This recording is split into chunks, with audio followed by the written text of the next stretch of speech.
vampires, demons, necromancers, cursed television. These are some of the things I read about this past month. So today we're going to talk about all of the books that I read in the month of July.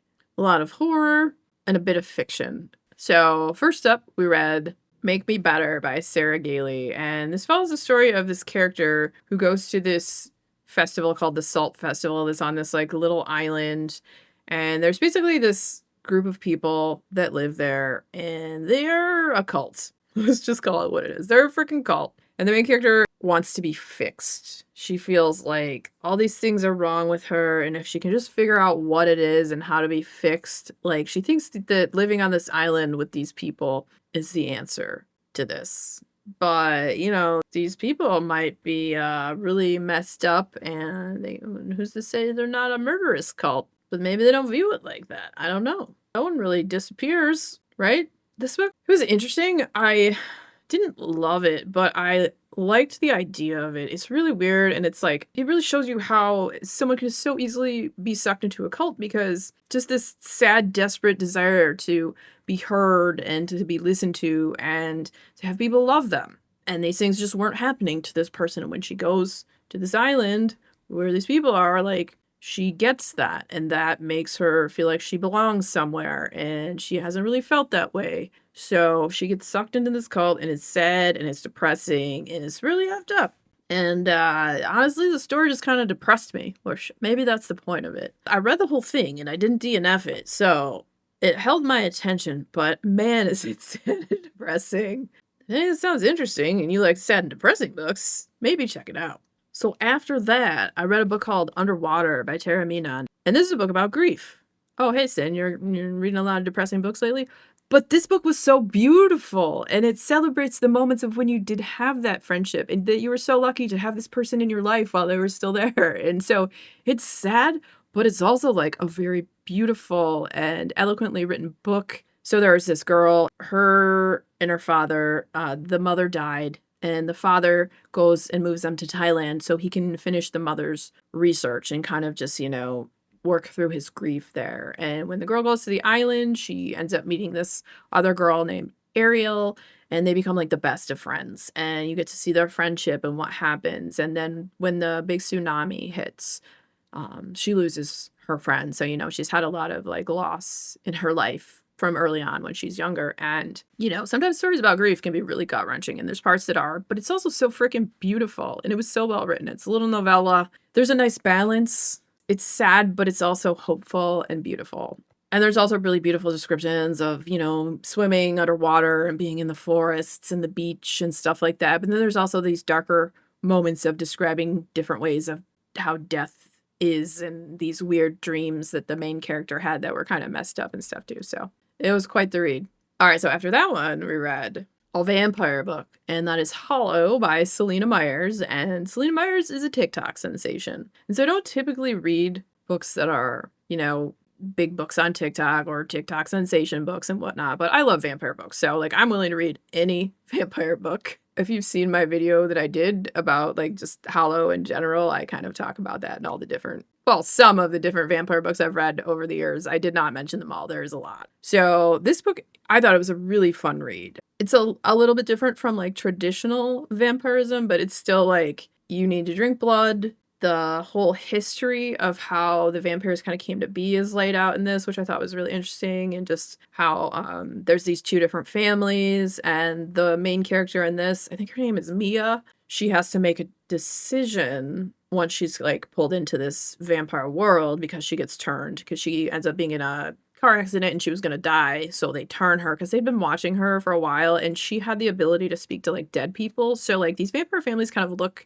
at this point in time for people who can have special abilities, because when you become a vampire they become enhanced. She is going to have to meet the different sides of the family and make a decision of which family she'd like to live with, and they still kind of like work together. But what happened was there were these two people who were in love, but after several hundred years of being together, they are no longer. And so the family's separated because they didn't really want to be around each other after, you know, that love kind of died. So you have that. And then you have also, you get to see like how they fell in love, those two main characters, and like then there's some really weird shady stuff going on in the background that's pretty effed up. And the way this ended too, it feels like it leaves it a bit open for another book to happen. And if that did happen, I would definitely read it because like it's not amazing, but I thought it was a lot of fun to read. And that's all I'm really looking for in most vampire books, like a fun, interesting read that keeps me turning pages. And Hollow definitely did that. After that, I read a gothic horror called The Temptation of Charlotte North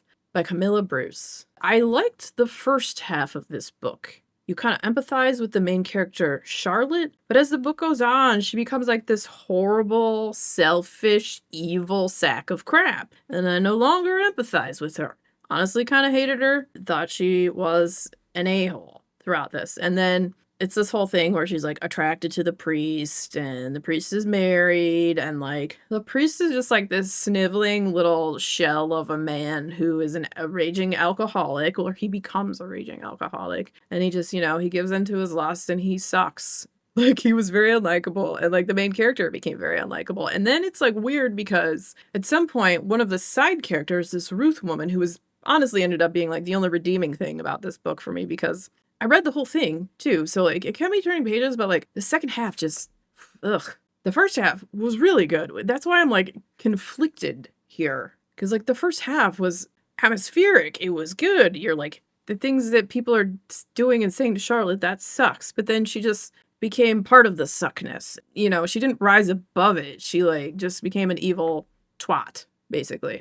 And so, she ends up trying to seduce the priest or whatever, and he sucks, and like his wife was way better than him, and she's better off with not being around him anyways. But yeah, in the second half, this other woman, Ruth, she becomes like almost the main character, and Charlotte, who was the main character, kind of falls to the wayside. And so this book just felt confused. Like I feel like it had potential to be good, because like I said, the first half was super enjoyable. And then it just like jumped off a cliff. And maybe it tried to go in too many directions at once, or I don't know what we were trying to do. But like, how are you going to switch one of the main characters to feel like a secondary character and have a secondary character step up into like a main character role? And then now at the end, like the secondary character, Ruth, her and her new man are going to go hunt demons. So there's that. I didn't even really tell you the premise of this, did I? No. So there's this tower on this island where they all live. The tower crumbles. It unleashes some weird spirit. The spirit's attracted to Charlotte.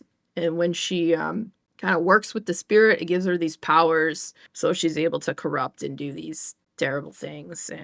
But yeah, thanks for coming to my TED Talk. And now moving on to the next book. And that is a short little novella called Deadweight by Hildur Knudstottir. This is an excellent horror novella. Like, I thought it was pretty awesome. Main character comes home from work one day, and there is a cat in her apartment. She doesn't know how it got there or why it's there, but she's like, hey, what? Shoo, get out of here. And so, kind of shoos it out the door, goes to work, comes back home. Next day, the cat is like at her door, meowing, and she's like, what? You're back? Why are you here? She's like, get out of here. And then again, she comes home and the cat's back in her house somehow. And she's like, okay. So then she decides, she feeds it. And she's like, this has got to be someone's cat. So let me look online and see if I can figure out whose this is. And she eventually does. She finds it's this woman who doesn't live that far away. And so the woman comes to the house. And then when she comes back, the cat's there with like a kitten. And the woman is like, oh my God, I miss the cat so much. She gets a vibe too that like maybe the boyfriend of this woman doesn't like the cat, but also the cat just had a kitten. She's like, hey, we shouldn't move the cat because she might abandon her kitten. And then the main character's like, no, absolutely not. I don't want this. I don't want to take care of this cat. But then she doesn't want the cat to abandon the kitten either. So she's like, okay, that's fine. The cat can stay for a while. And the other woman had offered to like pay her, but she's like, I'll bring food or litter and all that stuff so you don't have to do that. And she's like, okay, that's fine. And she's like, I'd also like to come over and visit the cat if that's cool, a couple times a week. And so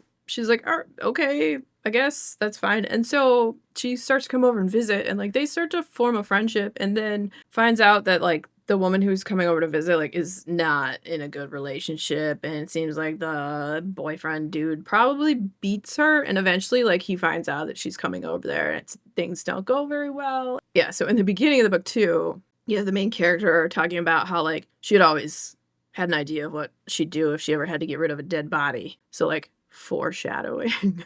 So maybe you see where this is going. It's a great little novella. really well done. First time I've read this author. I haven't read their other book, The Night Guest. People have told me that one's really good too, so I may have to check that one out in the future. Okay, so next we have Bone of My Bone by Joanna Van Veen. I have liked the other 2 books I read by this author. This one, I read the whole thing. I have a lot of those this month, it seems. I read the whole thing, but I hated one of the characters throughout the whole story.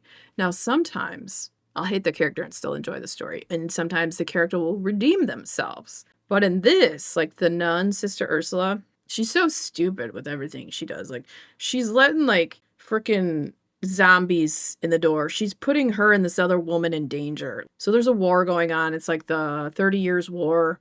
Sister Ursula and this girl Elsbeth. Elsbeth finds her and she drags her out of harm's way and away from these soldiers that were probably going to hurt her and do horrible things to the nun.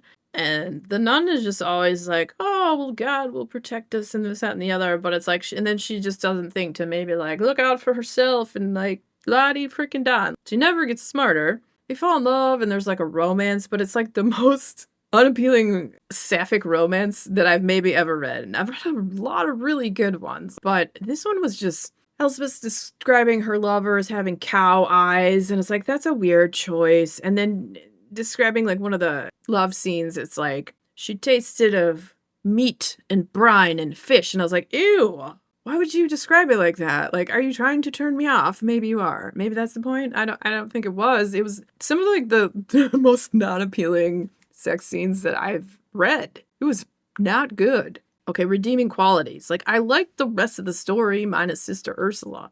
And like the whole thing too is they come across this dying man and he has this skull of a saint. And the whole thing with this skull is that if you reunite the saint's skull with their body, you can make a wish. And so Ursula has an idea for a wish that she wants to wish, and so does Elspeth, and they're going to go on this journey together to try and reunite the skull with the body, and the skull and of the saint kind of whispers in the background and talks to them in dreams and this, that, and the other. And like the idea of the story was good, but just the character Ursula was so unlikable. I was rooting for the bad guy. I was rooting for the freaking necromancer. That should not happen. This book was not for me. Like I said, I really liked the other 2 books I read by her. They were great. Blood on Her Tongue and My Darling Dreadful Thing. I thought those were great. This one just wasn't for me, and I had several issues with it. Maybe you really like this. I don't know. I did not. I guess it's disappointing, like, because it was one of my most anticipated reads of this year. But you know what? The next books we're going to talk about, all of them were awesome. So let's get into those. Next up, we have Duma Key by Stephen King. This book is, I think, as underrated as people say it is. It is really fantastic and honestly might be up there in like one of my top 5 Stephen King rates.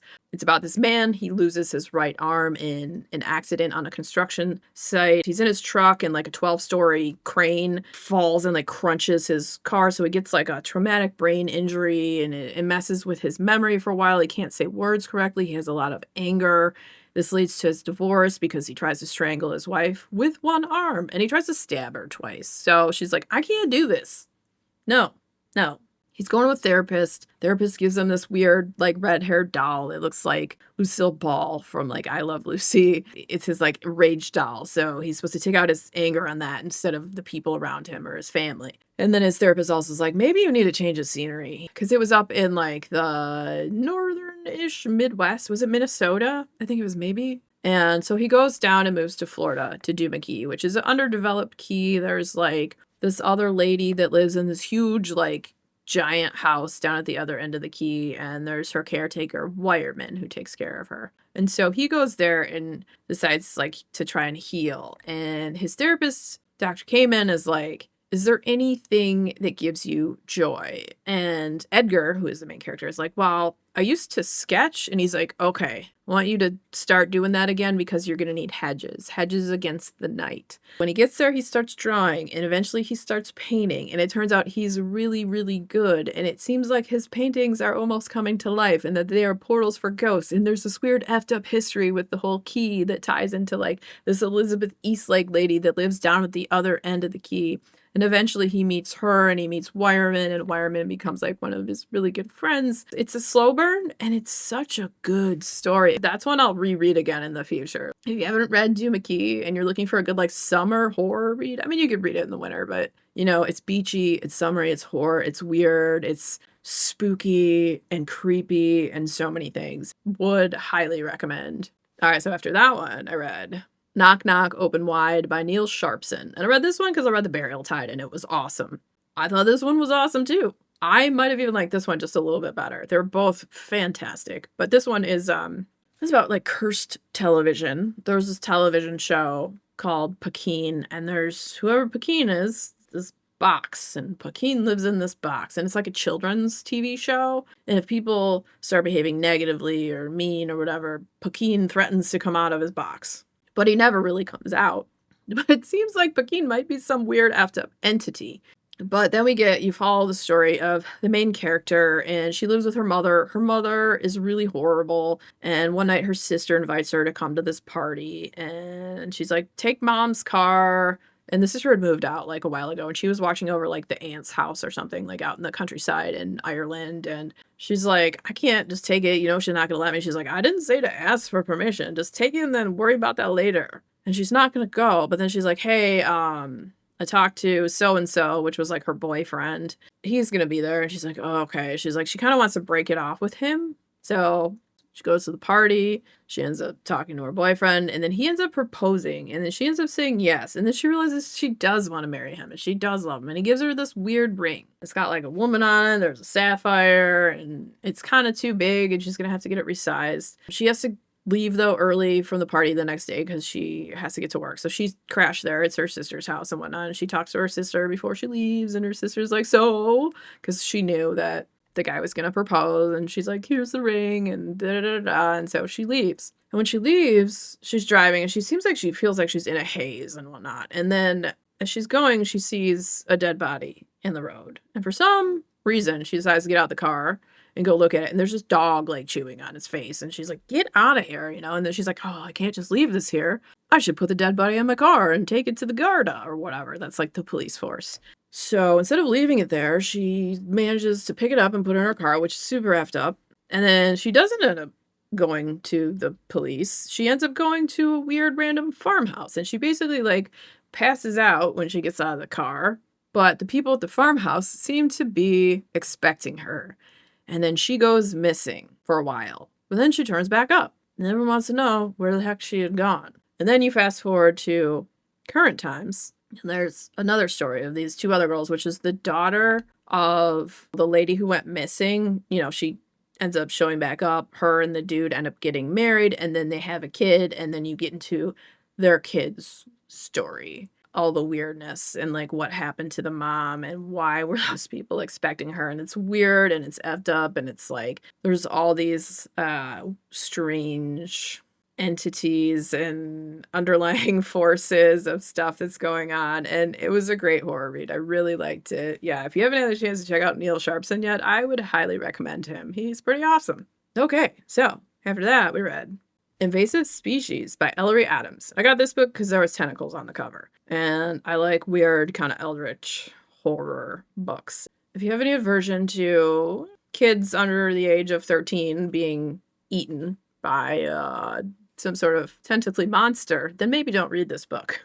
But if you don't care and you like horror, it is a fun horror read. So there's this town of Cold Harbor, and there's this reclusive rich lady named Mrs. Smith. And Mrs. Smith doesn't really go out in public. But she goes out at night, and she goes into her little boathouse, and then she turns into her real form, which is like this weird tentacly form. And, you know, she swims out into the water to be with her children. Who are her children? Something under the water. But it's coming up on the 100 years of when she does her renewal. And when she does her renewal, she'll regain her beauty and her youth, and she'll be able to come back out in public again. Because right now, she's all kind of misshapen and weird, and she has to spend all her time in these like saltwater hot tubs because she's a weird, I don't know, she's a demigod or something.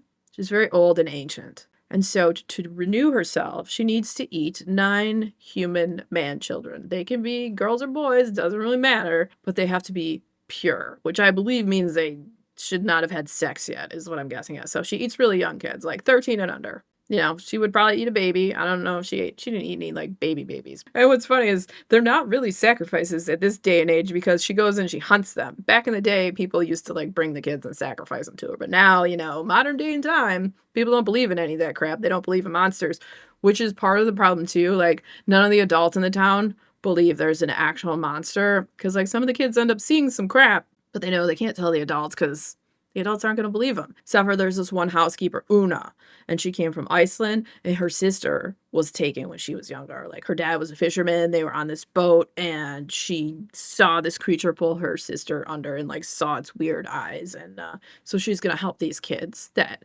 figure out what this is and if they can stop this beast tentacle creature from, you know, eating up the kids in the area. It's a heck of a book, and I really enjoyed my time on the pages. So if you like tentacle horror, but it's not all tentacles all the time. It was a lot of fun to read. Okay, so after that, we have a book that might be like one of my absolute favorites I've read so far this year, and that is Palaces of the Crow by Ray Naylor. Ray Naylor writes strange and eerie and beautiful and eloquent books. This book takes place during war times in the 1940s.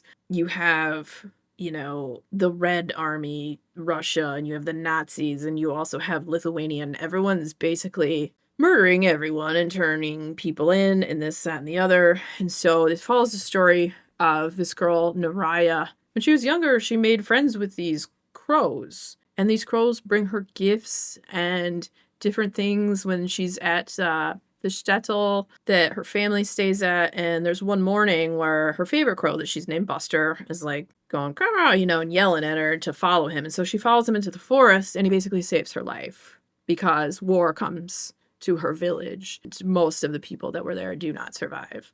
She ends up disappearing into the forest, and the crows help her to survive, and eventually she meets like other children, and they kind of become each other's found family. And it's sad and it's beautiful. It's a story of survival, and it's a story of, you know, this strange community. They become to each other, and with their interactions with the crows and living in the forest, finding a way to survive and to still find moments of happiness when all is sad and dark. And like, it's so good.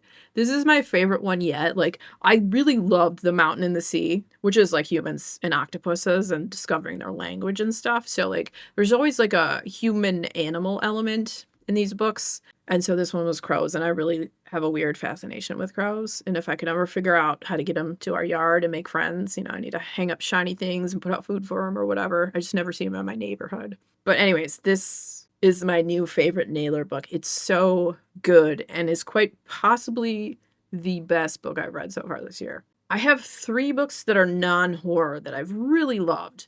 This one, I really love The White Octopus Hotel by Alexander Bell, and then The Book Witch by Meg Schaefer. Those are my absolute favorite not horror books. And this one, Palaces of the Crow. I don't always like to read books that take place during wartime, but I recently have read a few. This one was just really amazing, and I read it because I like the author, and I also like crows. I hope it wins awards because it deserves them. So out of all these, what was my favorite? This was definitely my favorite. That, and I really loved Duma Key. Duma Key was really, really good. What has been one of your favorite books that you've read this month? Let me know. I'm always curious. And if you enjoyed hanging out today, hit that subscribe button, come back, see me again, and we'll talk about more bookish things and weird stuff.